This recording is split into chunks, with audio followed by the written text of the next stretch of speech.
부처님이 완전한 연반에 드실 때 했던 말이 뭔지 아는 사람?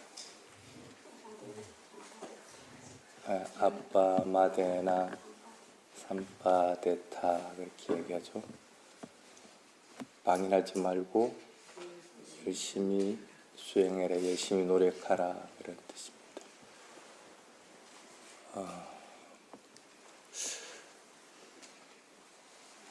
방해한다는 것은 뭘 말하는 걸까?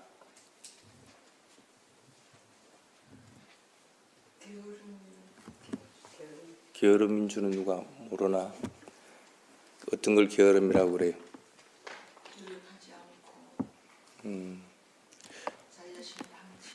이렇게 보면 됩니다. 그 빠마다라고 하는 빨리 용어를 보면은 방해하지 않는다는 첫 번째가 뭐냐면 알아차림을 놓쳐버리는 거예요. 그게 방해란 겁니다. 그래서 어떠한 경우든지 살아있을 경우에는 깨달음을 이뤘건 안 이뤘건 알아차림을 놓치지 말아라는 뜻입니다. 그 다음에 두 번째 게으름의 특성이 뭐가 있느냐면 시기라고 하는 것이 있습니다. 대상이 탁 나타났을 때 알아차려야 되죠. 대상이 지나가고 나서 알아차리려고 하면 안 되죠. 그래서 그것도 시기가 있습니다. 여러분들도 지금 수행할 시기, 집중 수행할 시기가 됐으니까요, 와서 집중 수행을 하는 겁니다. 근데 이와 같이 시기를 놓쳐버리는 게 있습니다. 근데 여러분은 젊었을 때 놀았죠. 사실은 시기들을 많이 놓쳐버린 겁니다. 왜 이게 게으름의 일종에 들어가느냐 하면 시기를 놓쳐버리고 나면 점점 힘이 들어집니다. 관찰하는 것도 힘들고 대상이 일어나더라도 즉시 알아차리기 힘들고 또 대상이 나타나더라도 당연히 사라지는 것이 힘듭니다. 늦습니다. 수행은 보통 3단계로 진행이 된다고 그렇게 얘기합니다. 처음에는 뭐냐면 대상을 그냥 알아차리는 것. 대상이 일어났으면 일어나는 즉시 알아차려 나가야 됩니다. 그래서 그렇게 알아차리는 것이 어느 정도 성숙해지고 나면은 그 다음에 그 대상에서 무상고무아라고 하는 성품을 보게끔 됩니다. 그래서 그게 이제 두 번째에 해당이 됩니다. 근데 이제 무상고무아의 성품을 보면은 나중에는 그 대상도 사라지고 알아차리는 마음도 사라지고 그 모든 것들이 사라지는 그런 열반을 체험하는 상태가 도달합니다. 그게 이제 도화가 이르는 단계입니다. 그게 이제 3번째 단계입니다. 그래서 보통 수행은 이 3가지 과정들을 겪어서 이제 진행이 돼 나가는데, 그래서 마지막 3번째 열반을 한번 체험해 돼 가지고 끝난 것은 아닙니다. 그러고 나서는 다시 또 계속적으로 이제 수행을 또 해 나가야 됩니다. 살아있는 동안에는. 근데 시기를 놓쳐버리면은 이 진행 과정들을 제대로 밟아 나갈 수가 없습니다.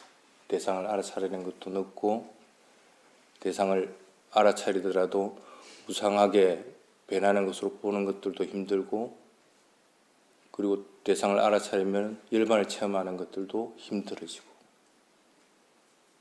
근데 지금 현재가 여러분들에게는 그래도 가장 빠른 시기입니다. 가장 빠른 시기입니다. 그래서 이런 조건이 될 때 자꾸 수행하려고 해야 되지, 조건이 넘어가 버리고 나면 수행하려 해도 수행을 할 수가 없습니다.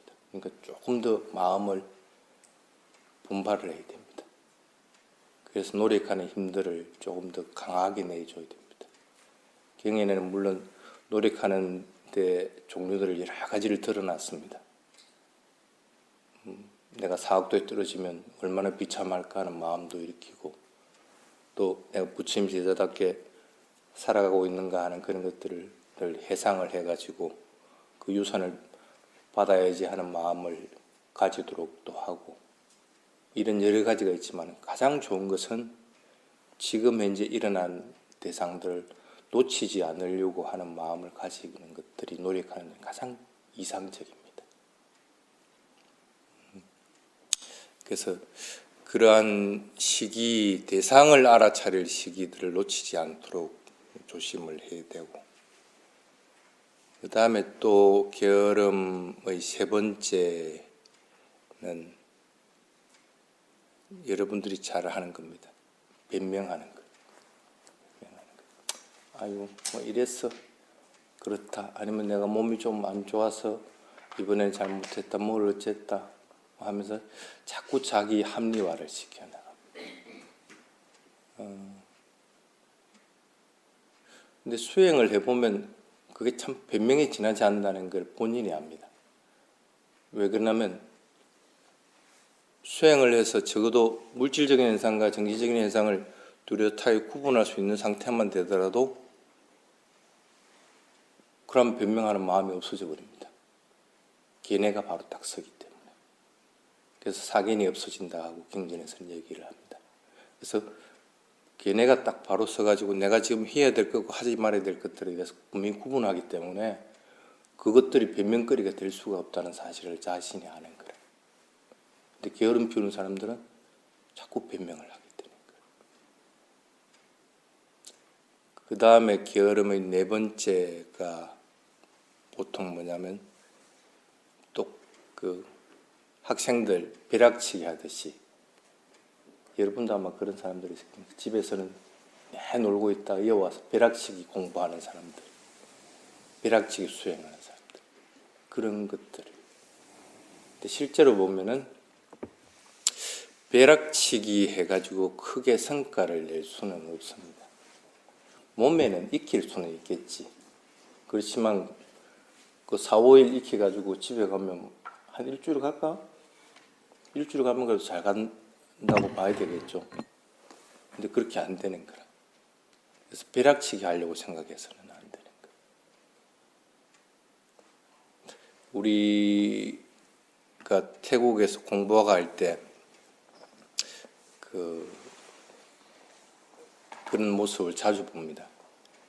매일 놀다가 시험 때가 되면 이렇게 공부하는 애들이 있어요. 근데 어떤 때는 그 학생이 공부 성적이 잘 나올 때가 있습니다. 지나고 나면 그것도 다 까먹어버려요. 그래서 나중에 전체를 모아가 치면 그 부분은 또 몰라요. 그리고 또 결정적인 것은 뭐냐면 그렇게 벼락치기를 해서 밤을 새워가지고 며칠 밤을 새워가지고 공부를 할 것 같으면 머리가 맑아져야 되는데 오히려 더 힘든 상황이 되는 거예요. 계속 졸음이 가기 때문에. 그래서 시험을 망치는 경우들을 많이 보게 됩니다. 그래서 여러분들도 집중적인 수행은 반드시 필요합니다. 그렇지만 그 집중적인 수행만으로서 모든 걸 해결하려고 해서는 안 된다. 일상적인 생활에서 전체가 수행과 인간이 되도록 그렇게 해야 된다. 그런 뜻입니다. 그게 이제 부처님이 그래도 마지막 가시면서 여러분들에게 간곡하게 요청했던 겁니다. 게으름 부리지 마라. 그래서 그 네 가지는 항상 명심했다가 내가 지금 게으름 부리고 있는 것이 아닌가 하는 것들을 잘 판단할 수 있도록 그렇게 하시기 바랍니다. 왜 이 얘기를 했냐면 어제 우리 저기 청주에 있는 처사 딱 어제 그 게으름의 하나 또 빼먹은 게 뭐냐면 게으름의 가장 큰 특성이 뭐냐면 결과가 나오지 않는다는 겁니다. 뭔가를 했으면은 반드시 결과가 나와야 되는데 결과가 안 나오는 거예요. 수행했으면 뭔가 뭐 진척이 있어야 되고 마음이 맑아졌다든지 아니면은 뭐 지혜를 개발을 했다든지 아니면 도화가를 이루었다든지 뭐가 있어야 되는데 그 결과가 없는 상태가 되는 거예요. 그게 가장 큰 게으름입니다. 그리고 결과가 즉시 나타나지도 않고. 그래서 그런 것들은 조심을 해야 된다는 마음을 들고, 그리고 이제 보통 이제 여기 보면 60대, 70대들이 많습니다. 이제는 점점 더 힘들어질 겁니다. 그 수행하는 것들이. 빨리빨리 돌아갈 것 같으면 수행의 속도도 빠를 뿐 아니라 대상을 알아차리는 것도 느리게 알아차려지질 않습니다. 빨리빨리 알아차려지는데 나이가 들면 대상을 알아차리는 것이 굉장히 늦습니다. 알아차리기는 알아차리는데. 그래서 그런 것들은 잘 명심을 하고 그래도 조금 더 열심히 할 수 있도록 그렇게 마음을 먹기 바랍니다. 아까 수행에는 3가지 단계를 거친다 하는 얘기를 했습니다. 그래서 대상을 그것이 알아차릴 때 움직임으로 알아차리든 아니면 느낌으로 알아차리든 그 모든 것들은 그것들이 변하는 속성으로 보게 됩니다. 움직임 전체를 갖다 알아차릴 때는 그 움직임 전체가 앞에 것과 뒤에 것이 틀리다는 것을 알고, 느낌을 볼 때도 느낌들이 일어난 것이 각각 틀리다는 걸 알고, 그래서 그 각각의 느낌들도 변하는 것들로서 보게 됩니다. 그렇게 이제 쭉 진행을 하다 보면 물질적인 현상과 정신적인 현상을 구분을 할 수 있는 상태가 됩니다. 저번 시간에 그런 얘기를 했습니다. 근데 한참 동안은 물질적인 현상과 정신적인 현상을 구분하지만은 그 변하는 것들이 물질적인 게 훨씬 많습니다. 정신적인 것은 그렇게 많이 변하는 것 같지가 않습니다. 대상을 알아차리는 것으로 인해서 앞에 대상을 알아차리는 것과 뒤에 대상을 알아차리는 것이 다르다는 정도만 알지 그 마음 자체가 급속도로 빨리 변한다는 사실은 모릅니다. 그 대신에 물질적인 현상은 굉장히 빨리 변하고 있는 것들이 보입니다. 실제 배를 관찰하면 배가 불르고 할 때 물질적으로 변하는 것이 굉장히 많이 보입니다. 어제 인터뷰하는데 어떤 분이 그 변하는 양태를 얘기하는 사람들이 있습니다. 근데 그렇게 그거는 물질적인 것들이 변하는 것이 보입니다. 근데 정작 중요한 것은 마음이 그것에 따라서 어떻게 변하고 있다는 것은 사실은 잘 모르는 거예요. 그걸 알아차리는 것만 알고 있는 것 뿐이지. 그래서 처음 초기 단계는 물질이 훨씬 빨리 변하는 것으로 보이는데 아비담마 공부해 본 사람들 알죠? 마음이 훨씬 빠르죠. 근데 그렇게 빠른 것들은 보질 못합니다. 그렇지만은 수행을 계속 해나가다 보면은 원인 결과에 대한 것들을 어느 정도 이해하게 되고 하면은 그때부터는 어느 정도 이제 보조를 맞춰 나가게 됩니다. 마음도 빨리 변하고 하는 것들이 보여집니다. 그러다가 첫 단계, 수행의 첫 단계가 무르익어 갈 정도면 무상고, 무아에 대한 것이 확 드러나집니다. 그때가 되면은 물질보다도 정신이 빨리 빠르게 변하고 있고 더 훨씬 빠르다는 것이 보이게 됩니다. 그것이 보이지 않으면은 무상한 걸 완전하게 알 수는 없습니다. 그 대신에 그걸 한번 봤다 해서 무상한 걸 완전히 한번 봤다 해서 그 놀고 있으면 그 상태가 계속 유지되느냐 하면 그렇지는 않거든. 다시 또 떨어져 버린 거예요. 그러면 다시 또 처음부터 고생고생해서 또 그것까지 가야 돼. 그래서 여러분들이 혹시라도 무상고 무아에 대한 것들을 어느 정도 이해했다고 해가지고 그것에 대해서 만족해서는 안 됩니다. 왜냐하면 무상고 무아에 대한 걸 이해를 하기 시작을 할 것 같으면 빠르게 변하는 것들이 너무나 빠르기 때문에 두렵고 괴롭게 느껴지거든. 두렵고 괴롭게 느껴지는 것들이 지나고 나면은 이제는 마음은 굉장히 고요해지면서 그것들이 굉장히 깨끗해집니다. 대상을 저절로 알아차려지는 거죠. 그래서 모든 현상들이 그냥 자기의 성품 따라 무상을 보는 사람들은 무상한 것으로 보이고 어떤 사람들은 고의 성품으로 보이고 그렇게 합니다. 그런 상태가 되면 대부분은 이제 소용이 끝났다 하고 얘기합니다. 근데 실제적으로는 그거는 이제 겨우 이제 무상고 무아의 성품을 본 정도입니다.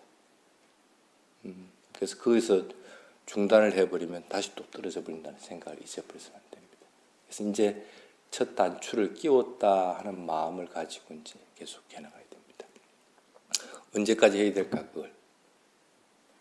무상고와 무아를 보는 게 도화가 이르기 전까지 언제까지 해야 될까? 성품들이 변하는 것들이 고정될 때까지는 해야 됩니다. 그러니까 어떠한 대상을 만나더라도 마음은 항상 고요한 상태에 유지될 수 있는 것. 대상을 보더라도 그게 무상한 성품을 보더라도 그것으로 인해서 마음이 흔들려서는 안 돼요.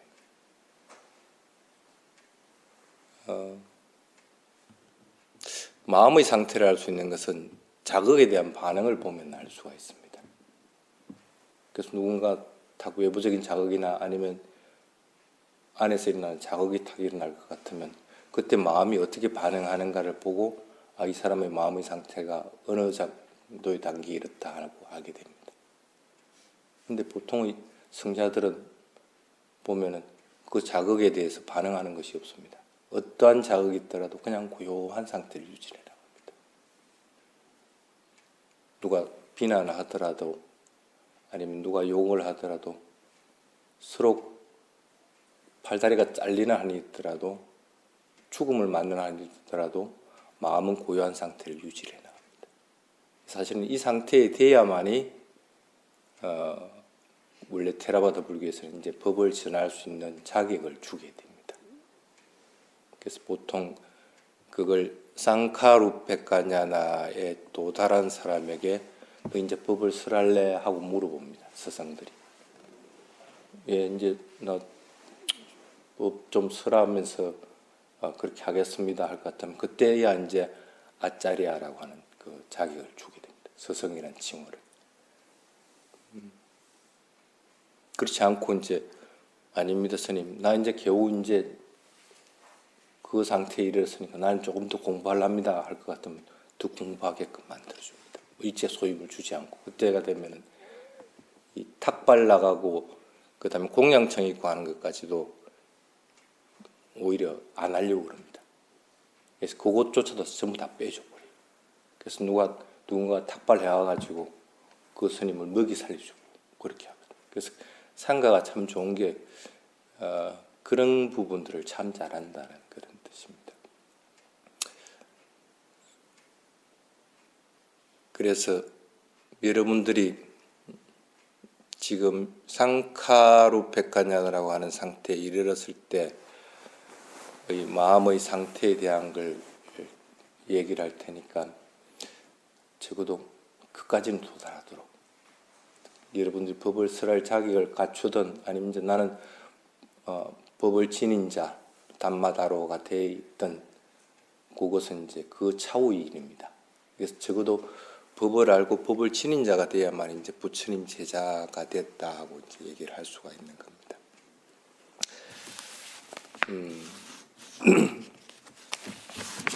잘 한번 들어보십시오.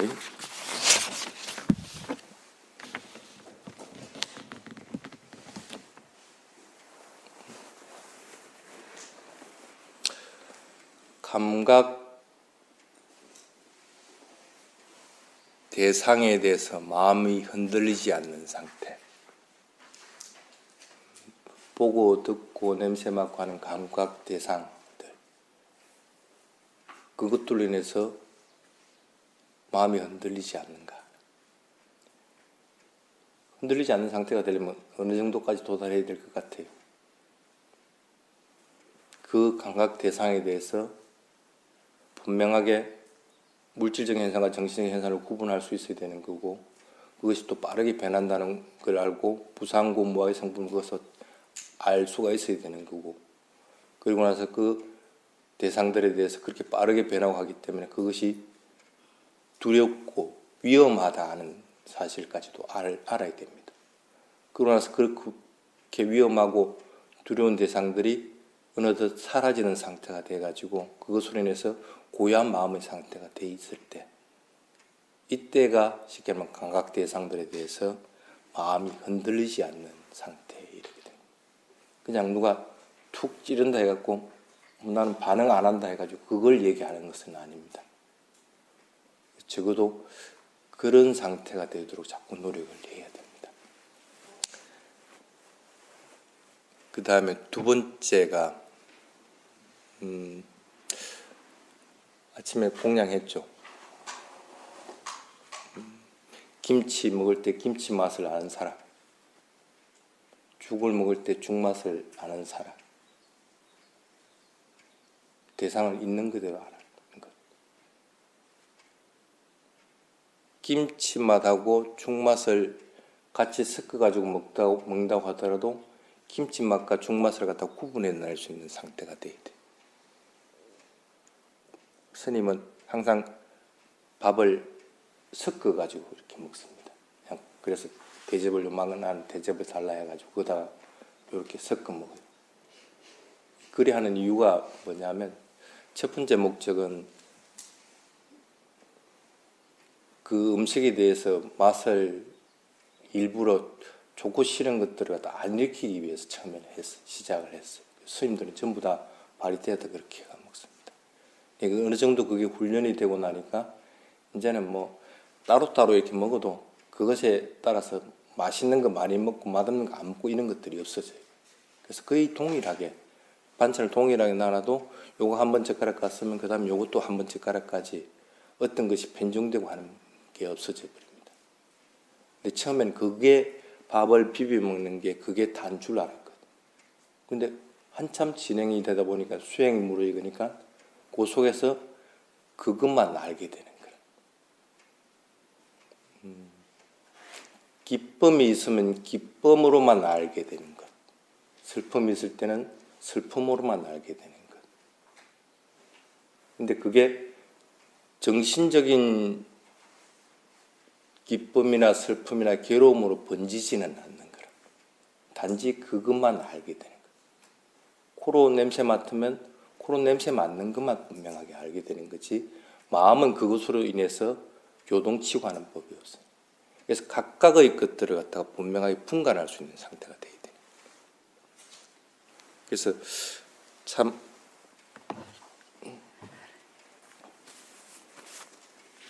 그래서 그게 이제 두 번째 정신적인 균형이라는 건데,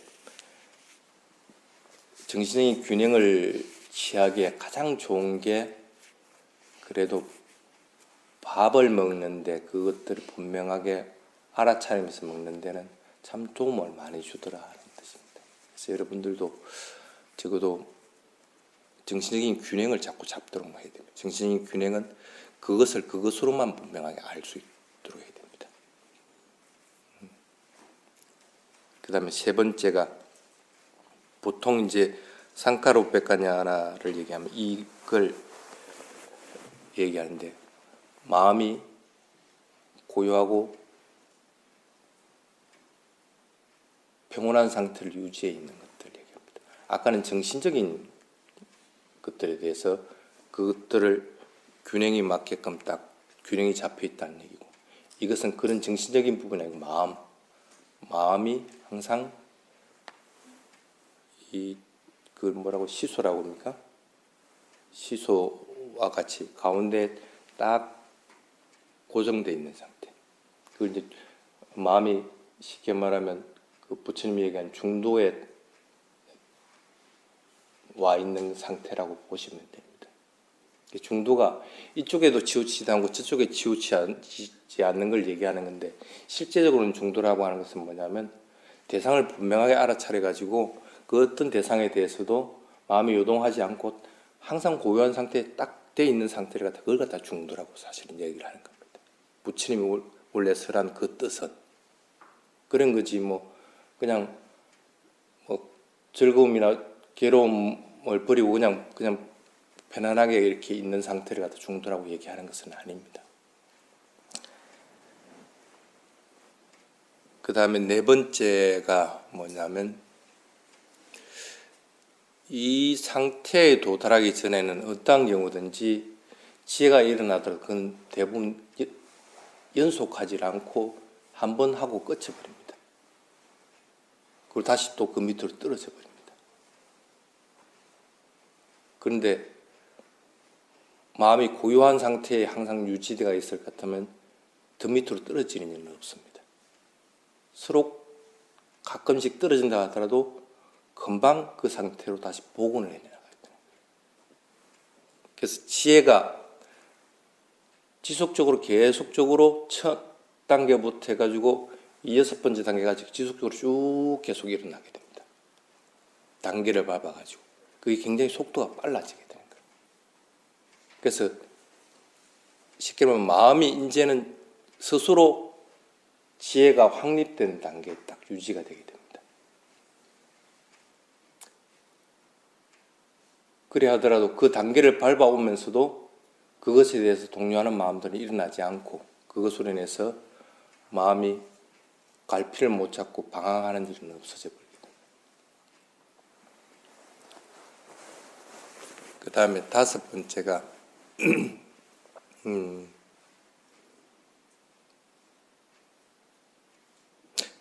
이렇게 생각합니다. 생각하는 것이 굉장히 간단 명료하게 간결하게 딱 정립이 되어버립니다. 쓸데없이 행동하고 말을 하고 하는 것도 없을 뿐 아니라 마음 자체도 아주 간결하게 딱 유지가 되어버립니다. 그래서 필요 없는 것들은 아예 하지 않는 거예요.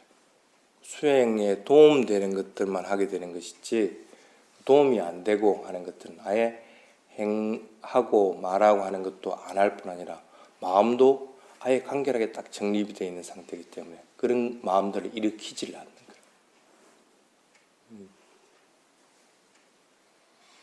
수행하러 왔으면 수행을 해야 되죠. 근데 마음이 그렇게 간결하게 되어 있지 않으면 마하보디선에서 다른 것들을 막 보게 됩니다. 저게 뭐 또 새로운 것이 있네. 저 어쩐 마음이 수행 대상으로부터 이미 떠나버린 상태가 되는 거예요. 물론 보면서 그것들을 알아차릴 수는 있겠지만 마음은 자꾸 방황할 수 있는 조건들이 만들어진다는 거예요. 그래서 아예 그 조건들을 만들지 않게끔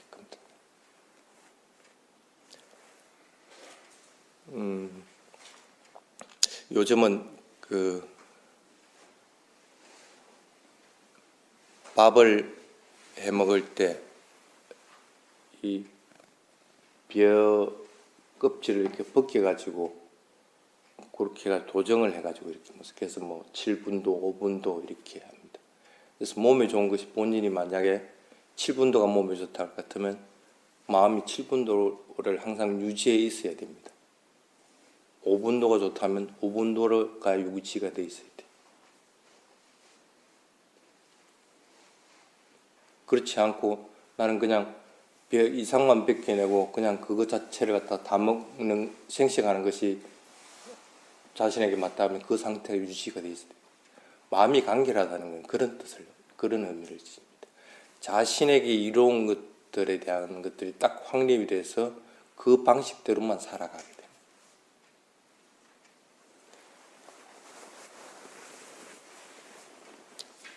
그 다음에 마지막이 뭐냐면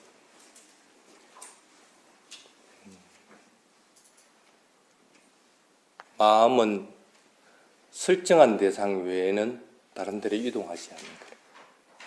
설정한 대상에만 마음이 가 있는 거지 다른 데로는 가 있지 않게 됩니다. 그 수행 대상에 마음이 가 있을 것 같으면 그 수행 대상에만 마음이 가 있는 거지 다른 데는 가 있지 않습니다. 그래서 수행 대상에 가 있을 동안에 누군가가 고함을 지른다 하더라도 그 소리는 안 들립니다. 그래서 이런 조건들이 전체가 다 갖췄을 때 그때만이 이제는 나는 법을 지닌 자가 됐다 하고 얘기를 하게 되는 겁니다. 이 중에 한두 개라도 빠질 것 같으면 그 조건이 아직은 성립이 안 된 상태가 됩니다. 그래서 적어도 여기까지는 가야만이 이제는 수행했다는 의미를 찾아볼 수가 있게 되는 겁니다. 그리 할 수 있겠죠?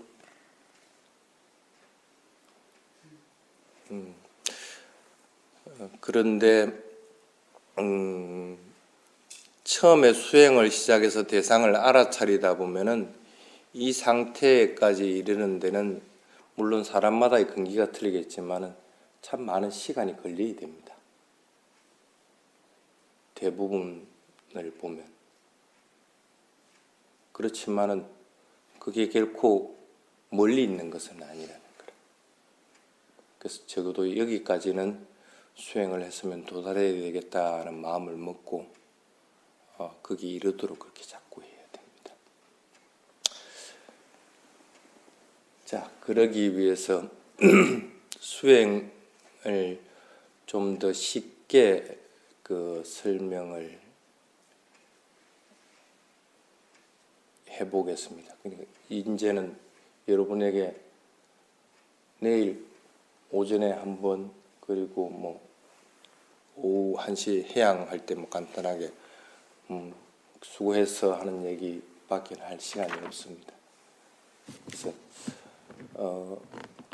일상적으로 여러분들이 실천을 해야 되는 것은 이렇게 마음을 먹으면 됩니다. 먼저 일상생활을 하면서 마음이 항상 깨끗하도록 자꾸 만들어요. 마음이 고요하고 깨끗하게 만들려고 자꾸 노력을 하는 거예요. 그게 이제 첫 번째 단계입니다. 그래서 말을 하는 것이든 아니면 행동하는 것이든 또 생각하는 것이든 그런 것들은 어떤 경우든지 선한 것들이 계속적으로 되도록 만들어야 됩니다. 그래서 말하는데 내가 괜한 쓸데없는 말을 했다, 아니 말을 실수했다, 또는 행동하고 나서 후회한다든지, 아니 마음먹은 것들이 내가 왜 이런 불손한 마음을 먹을까, 이런 마음이 일어나지 않도록 자꾸 방어를 해나가야 됩니다. 마음이 고요하고 맑은 상태가 되어 있지 않으면은 우선은 수행 대상을 알아차리는 데는 힘이 든다는 뜻입니다.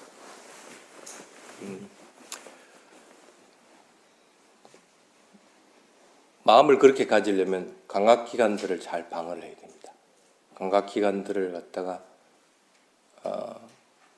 수도꼭지라고 생각하면 됩니다. 수도꼭지에 코크를 열면 물이 쪼로로록 흐릅니다. 내가 조절할 수 있을 것 같으면은 적어도 필요한 만큼만 물을 받아가지고 쓸 수가 있습니다. 그래서 그 물은 유용하게 써지는데 이걸 조절할 줄 모를 것 같으면은 그냥 계속 쏟아진다든지 아니면은 그것이 수압이 너무 세가지고 틀어놨는데 수압이 세가지고 터져버린다든지 할 것 같으면 내가 낭패를 당할 수가 있다는 거예요. 그래서 감각기관에다가 밸브를 다 하나씩 단다는 생각을 가져야 됩니다. 그래서 눈에도 밸브, 코에도 밸브, 입에도 밸브, 다 밸브를 장착했다고 생각을 하고 그 밸브를 잘 잠그도록 만들어요. 나쁜 것들이 나오면 탁 잠가버리고 선한 것들이 나오면 열어주고 해가지고 감각기관에서 일어나는 것들은 어떤 경우든지 지금 현재 감각기관에서 일어나는 것들을 분명히 알아차리면 그 밸브의 역할을 하게 됩니다. 그래서 감각기관에 대한 알아차림을 항상 놓치지 않도록만 만들어주면 됩니다. 그러면 적어도 일상생활을 하면서도 마음은 항상 깨끗하고 맑은 상태를 갖다가 유지를 해나가게 됩니다. 그것이 변하는 것이 아니라도 관계는 없습니다. 일단은 그렇게 만들어야 됩니다. 그러려다 보면 아무래도 본인이 자주 실수하는 부분이 있습니다. 밸브를 잠그지 못하는 것들. 탐욕이 많으면은 아니면 성냄이 많으면은 그 부분은 잘 안 잠기집니다. 그러면 먼저 마음을 먹기를 요거는 내가 먼저 잠그는 걸 지속적으로 훈련해야 되겠다 해서 그것들을 장건 훈련들을 지속적으로 자꾸 해나가야 됩니다. 근데 하나가 그렇게 잘 조절이 되고 나면 나머지 부분들도 잘 조절이 돼 나갑니다. 그래서 보통 보면 예를 들어서 성냄이라고 하는 것들이 많다 할 것 같으면 성냄에 대한 것들을 잘 조절할 것 같으면 남을 시기 질투한다든지 의심한다든지 하는 그런 것들도 연결고리로서 같이 잠기거든요.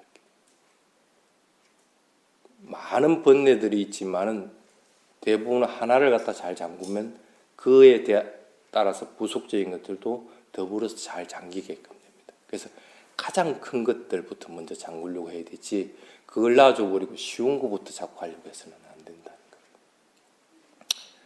그래서 마음을 우선 맑고 깨끗하게 해라. 수행에서도 마음이 고요하고 맑고 깨끗해야만이 대상을 즉시 알아차릴 수가 있습니다. 그러고 나서는 두 번째가 대상을 알아차리는 상태가 됩니다.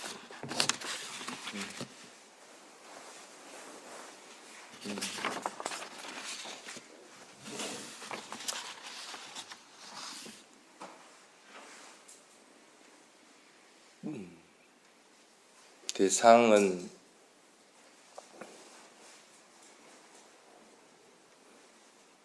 그냥 알아차린다고 쉽게 알아차려서 그것들이 지속해 나가는 것은 절대 아닙니다. 그래서 되도록이면 스님의 입장에서는 그렇게 얘기를 하고 싶어요. 좀 더 많이 부처님 말씀을 배우고 그리고 그런 스승들의 말을 듣도록 하고 그리고 계를 지키는 것들도 자꾸 일상화해야 되는 거고 그런 것들이 밑바탕이 자꾸 되도록 만들어야 됩니다. 그렇게 했을 때만이 이제는 바른 사고들을 할 수 있는 상태가 되게 됩니다. 그래서 크게 내가 뭐 다른 것들로 인해서 환희심이 안 일어나고 오히려 부처님 말씀이나 스님의 가르침이나 아니면 경전을 통해서 환희심을 일으킬 수가 있다고 할 것 같으면 적어도 사고하고 생각하는 것들 패턴을 많이 줄일 수가 있습니다. 대상을 있는 그대로 알아차리기 위해서는 망상하는 패턴들을 줄이는 것이 가장 좋습니다. 생각하는 것만 일어나지 않게끔 되면은 마음은 지가 대상을 알아차릴 수밖에 없습니다. 그래서 그런 망상하는 습관들을 자꾸 줄여 나가도록 해서 대상을 자꾸 있는 그대로 알아차리려고 노력을 하라. 그래서 그게 이제 두 번째에 해당이 됩니다. 마음을 맑고 고요하게 하고 그 다음에는 대상을 있는 그대로 알아차리는 것. 당연히 있는 그대로 알아차리면 나중에는 어떻게 알아차리야 돼? 무상고 무아의성품. 쉽게 말하면 이제는 지혜롭게 그것을 받아들일 수 있는 상태가 되어 있는. 그게 이제 세 번째에 해당이 됩니다. 그래서 있는 그대로 자꾸 알아차려야 됩니다.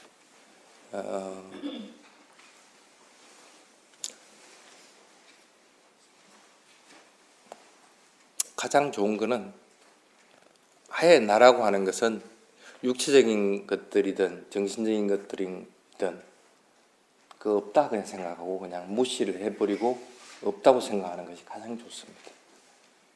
나라고 하는 것이 없으면 나에게 속한 것들도 사실은 당연히 없습니다. 그럼 그것들에 대해서 뭐 애달파 한다든지 아까워한다든지 아니면 집착하려고 하는 것들이라든지 이런 것들도 사실은 없어지게 됩니다. 그래서 무상고 무아에 대한 것들을 자꾸 개발하라 하고 얘기합니다.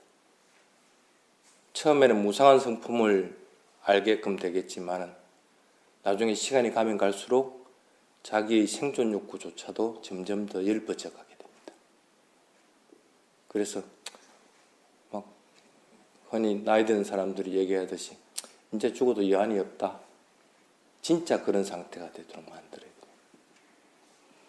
할 일을 다 마쳤을 때 이제 죽어도 이한이 없게 되는 것이지, 할 일이 남아있는데 왜 이한이 없겠어요? 할 일이 남아있으면 아직은 생존 욕구가 있는 데서 더 살려고 해야 되지. 그래서 진짜 그런 이한이 없도록 자꾸 만들어 나가야 된다는 거예요. 그게 이제 부처님이 여러분들한테 설한 불교도의 길이라 해서 팔정도라는 흐름들입니다. 그걸 조금 더 수행에 비춰봐가지고 쉽게 설명한 거니까 그 팔정도를 자꾸 따라가는 습관들을 가지고, 그리고 그것들을 자꾸 실천하려고 하는 마음들을 가지시기 바랍니다. 자, 오늘은 여기까지 하겠습니다. 다른 질문 있는 사람들 질문하십시오.